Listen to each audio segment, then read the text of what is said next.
صلی علی محمد. نبی کریم علیہ السلام نماز پڑھا رہے تھے. زور کی نماز تھی یا عصر کی نماز تھی؟ صحیح مسلم میں موجود ہے. حضرت ابو ہریرہ فرماتے ہیں نماز پڑھاتے پڑھاتے نبی پاک نے قدم آگے کیا. نماز پڑھاتے پڑھاتے قدم آگے کیا اور یوں ہاتھ اٹھایا پھر واپس کر لیا. اب نماز پڑھ کے نا تو سلام پھیرا تو صحابہ عرض کرنے لگے یا رسول اللہ صلی اللہ علیہ وسلم وہ نماز میں پیر بھی آگے کیا تو ہاتھ بھی اٹھایا تو وجہ کیا تھی؟ پہلا سوال تو یہ ہے کہ آپ لوگ نماز پڑھ رہے تھے یا حضور کو دیکھ رہے تھے؟ تو صحابہ تو پہلے ہی بتاتے ہیں کہ بھئی ہم تو پہلی صف میں نماز اس لیے پڑھتے تھے کہ نماز بھی ہوتی رہتی تھی اور چپ کے محبوب کی دید بھی ہوتی رہتی تھی. حضور سے پوچھا یا رسول اللہ وہ نماز پڑھتے پڑھتے قدم آگے بڑھایا آپ نے تو پھر پیچھے کر لیا کیا تھا؟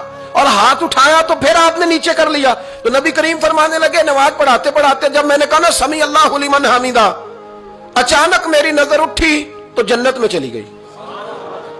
نظر اٹھی تو جنت میں تیرے لیے 2-4 قدم عرش بری ہے. تو محبوب فرماتے ہیں جب میری اوپر نظر گئی نا تو میں نے دیکھا کہ انگوروں کا ایک خوشہ لٹک رہا ہے جنت میں. تو میں نے ہاتھ بڑھایا کہ توڑ لوں.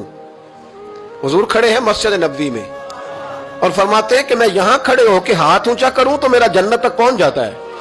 فرمایا میرا ارادہ ہوا کہ وہ خوشہ جنت کا توڑ لوں اور ذرا میں نے پیر آگے بڑھایا ہی تھا تو میرے دل میں خیال آیا کہ جنت راز ہے تو راز ہی رہنی چاہیے. یہ راز کھول گیا تو مزہ نہیں آئے گا.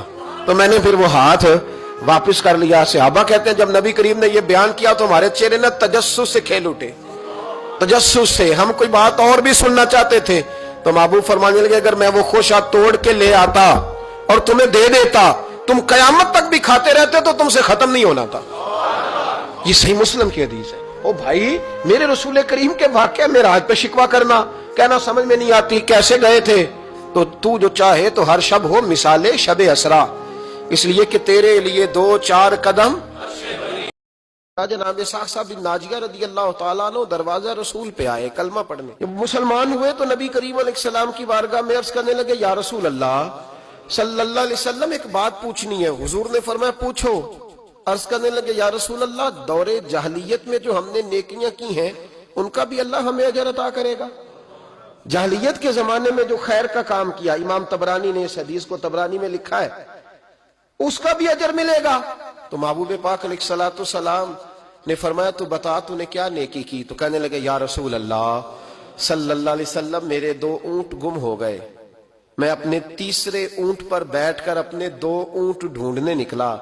اے میرے قریب محبوب اے محبوب دو عالم صلی اللہ علیہ وسلم میں اونٹ ڈھونڈتے ڈھونڈتے جنگل کے اس پار گیا جہاں پرانی آبادی تھی. وہاں میں نے اپنے ان 2 اونٹوں کو پا لیا. ایک بوڑھا آدمی جانوروں کی نگرانی پہ بیٹھا تھا. اس کو جا کر کے میں نے کہا 2 اونٹ میرے ہیں. وہ کہنے لگا یہ تو چرتے چرتے آ گئے تھے تمہارے ہیں تو لے جاؤ. انہی باتوں میں اس نے پانی بھی منگوا لیا. چند کھجوریں بھی آ گئیں. میں پانی پی رہا تھا کھجور کھا رہا تھا کہ ایک بچے کی رونے کی آواز آئی. تو بوڑھا پوچھنے لگا بتاؤ بیٹی آئی کہ بیٹا؟ میں نے فٹافٹ پوچھا پھر اگر بیٹا ہوا تو کیا کرو گے؟ بیٹی ہوئی تو کیا کرو گے؟ کہنے لگا اگر بیٹا ہوا تو قبیلے کی شان بڑھائے گا.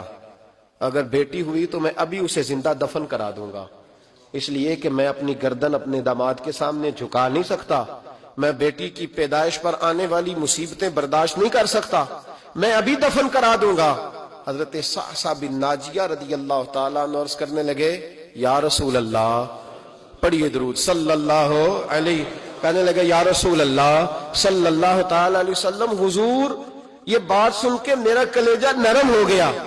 میں نے اسے کہا پھر پتہ کرو بیٹی ہے کہ بیٹا ہے.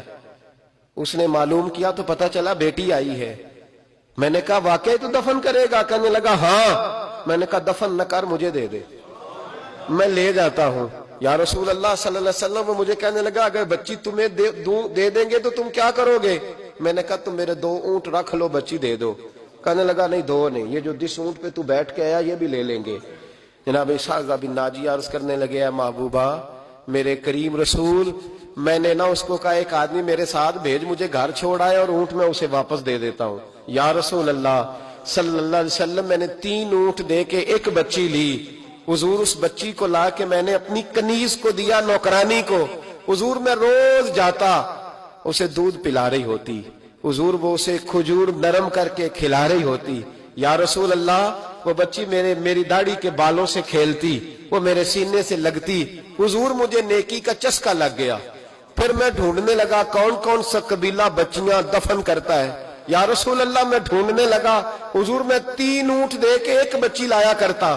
یا رسول اللہ میں نے 360 بچیوں کی جان بچائی ہے، اور حضور میری حویلی میں 360 بچیاں پلتی ہیں۔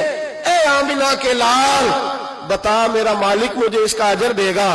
کہتے حضور کا تو رنگ ہی بدل گیا، داڑھی پہ آنسو گرنے لگے، اٹھ کے مجھے سینے سے لگایا، میرا ماتھا چوم کے فرمانے لگے یہ تجھے اجر ہی تو ملا ہے، رب نے تجھے دولت ایمان عطا کر دی ہے۔ یہ اجر ہی تو ملا ہے کہ رب نے تجھے اسلام کی دولت دے دی، یہ اجر ہی تو ملا ہے، یہ ملا ہے اجر۔ اور محبوب فرمانے لگے یہ تیرا دنیا کا اجر ہے، اور تیرے رسول کا وعدہ ہے قیامت کے دن بھی رب کریم تجھے خزانے کھول کے اجر عطا فرمائے۔